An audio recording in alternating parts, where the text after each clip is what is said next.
আপনারা প্রত্যেকেই জানেন, অর্থাৎ পশ্চিমবঙ্গবাসী আপনারা প্রত্যেকেই জানেন যে কিছুদিন আগে দুয়ারে সরকারে ক্যাম্প অনুষ্ঠিত হয়ে গেছে।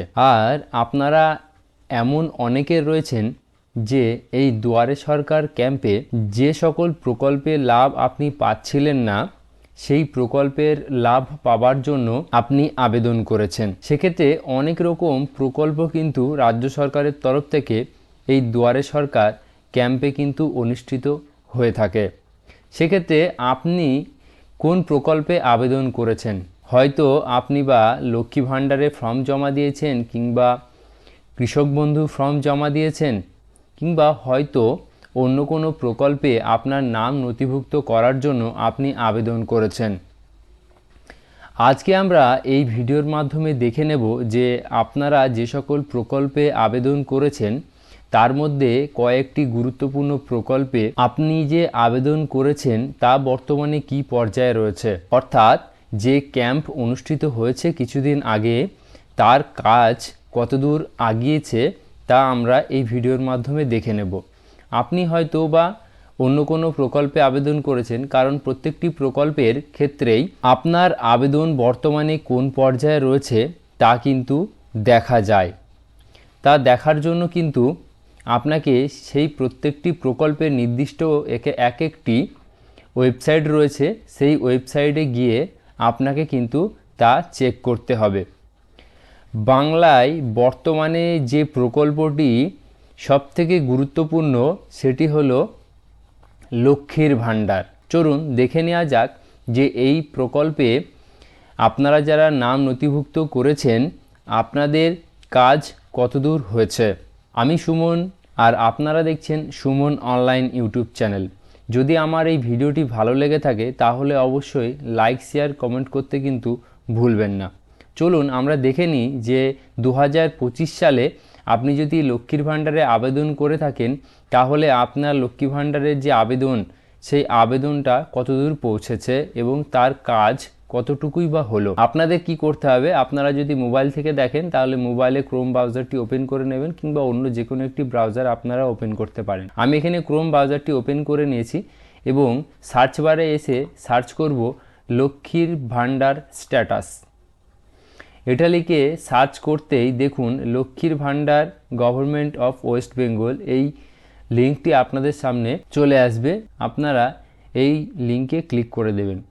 ক্লিক করার সাথে সাথে আপনাদের সামনে লক্ষ্মী ভাণ্ডারের যে প্রকল্পের পেজ সেই পেজটি ওপেন হয়ে যাবে এবং এখানে দেখুন উপরের দিকে লেখা রয়েছে ট্র্যাক অ্যাপ্লিকেশন স্ট্যাটাস। আপনারা এই অপশনটিতে ক্লিক করে দেবেন এবং ট্র্যাক অ্যাপ্লিকেশন স্ট্যাটাসে বর্তমানে আপডেট করা হয়েছে। সেক্ষেত্রে কি আপডেট হয়েছে সেটাও আপনাদেরকে বলে দিই। প্রথম যখন এই লক্ষ্মীর ভাণ্ডার শুরু হয়েছিল তখন কিন্তু আপনাদের এই যে স্ট্যাটাস চেক করার এতগুলি কিন্তু অপশন ছিল না। এখন দেখুন অনেকগুলি অপশন দেওয়া হয়েছে, অ্যাপ্লিকেশন আইডি, মোবাইল নাম্বার, আধার নাম্বার এবং স্বাস্থ্যসাথী কার্ড নাম্বার, এতগুলি চেক করার মাধ্যম রয়েছে।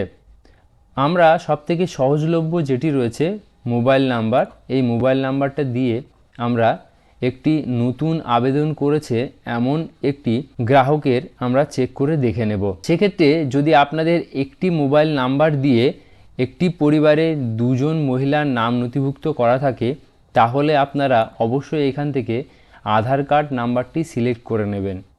সেক্ষেত্রে আপনাদের বুঝতে সুবিধা হবে। এখানে আমরা মোবাইল নাম্বার সিলেক্ট রাখছি এবং এখানে মোবাইল নাম্বারটি টাইপ করে দেব এবং এখানে যে ক্যাপচারটি রয়েছে আমরা এখানে ক্যাপচারটি ফিল করে সার্চ অপশনে ক্লিক করে দেব। সার্চ অপশনে ক্লিক করার সাথে সাথে আমার সামনে দেখুন এই গ্রাহকের সমস্ত তথ্য চলে এসেছে।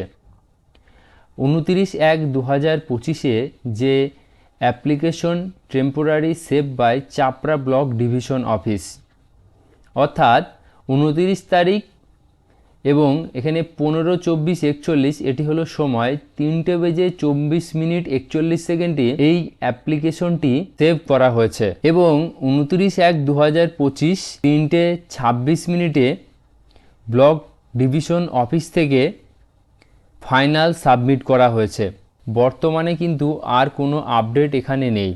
29/1/2025 পর্যন্ত এখানে আপডেট রয়েছে এবং ফাইনাল সাবমিট চাপড়া ব্লক এই পর্যন্তই কিন্তু কাজ হয়ে থমকে দাঁড়িয়ে রয়েছে। আপনারাও খুব সহজে আপনাদের লক্ষ্মী ভাণ্ডারের স্ট্যাটাসটি চেক করে দেখে নেবেন আপনারা যারা আবেদন করেছেন। এছাড়াও অনেকে আপনারা এমন রয়েছেন যে টাকা ঢুকছে কিন্তু বুঝতে পারছেন না, বিগত অনেক দিন আগে আবেদন করেছেন। আপনারাও স্ট্যাটাসটি চেক করে নেবেন আপনাদের আধার কার্ড দিয়ে, সেক্ষেত্রে দেখে নেবেন যে আপনারা আদৌ টাকা ঢুকছে কিনা। কারণ আমার কাছে এমন কিছু গ্রাহক এসেছিলেন, ওনারা জানেন না যে 1 বছর ধরে ওনাদের টাকা প্রবেশ করছে।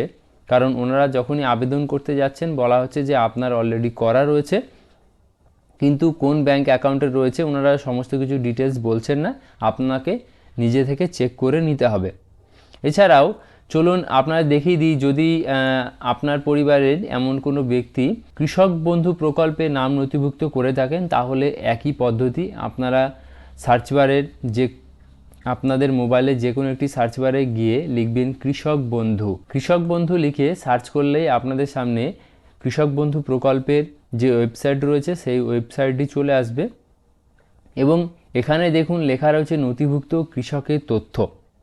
আপনারা নথিভুক্ত কৃষকের তথ্য ক্লিক করে দেবেন। ক্লিক করার সাথে সাথে সেম প্রত্যেকটি প্রকল্পের ক্ষেত্রে কিন্তু সিস্টেম একই রয়েছে। দেখুন সিলেক্ট অপশন, এখানে ক্লিক করলে voter card, Aadhaar card, bank account, KB ID, mobile number, acknowledgement number, এখান থেকে আপনার যেটা সুবিধা হবে সিলেক্ট করে নেবেন। নিয়ে এখানে আপনি সেই আইডি নাম্বারটি ফিল করে দেবেন এবং I am not a robot অপশনে ক্লিক করে সার্চে ক্লিক করলে আপনি সমস্ত তথ্য কিন্তু পেয়ে যাবেন। তাহলে বন্ধুরা আশা করি আপনাদের বোঝাতে পারলাম যে আপনারা কিভাবে এই সমস্ত প্রকল্পের স্ট্যাটাস চেক করবেন, আপনার নাম আদৌ নথিভুক্ত হয়েছে কিনা, সমস্ত কিছু কিন্তু আপনারা চেক করতে পারবেন। আপনাদের যদি অন্য কোনো প্রকল্পের বিষয়ে জানার থাকে তাহলে অবশ্যই কমেন্ট বক্সে জানাবেন। যদি আমার এই ভিডিওটি আপনাদের একটু ভালো লেগে থাকে তাহলে চ্যানেলটিকে অবশ্যই সাবস্ক্রাইব করবে এবং ভিডিওটিকে লাইক করে শেয়ার করতে ভুলবেন না। ধন্যবাদ।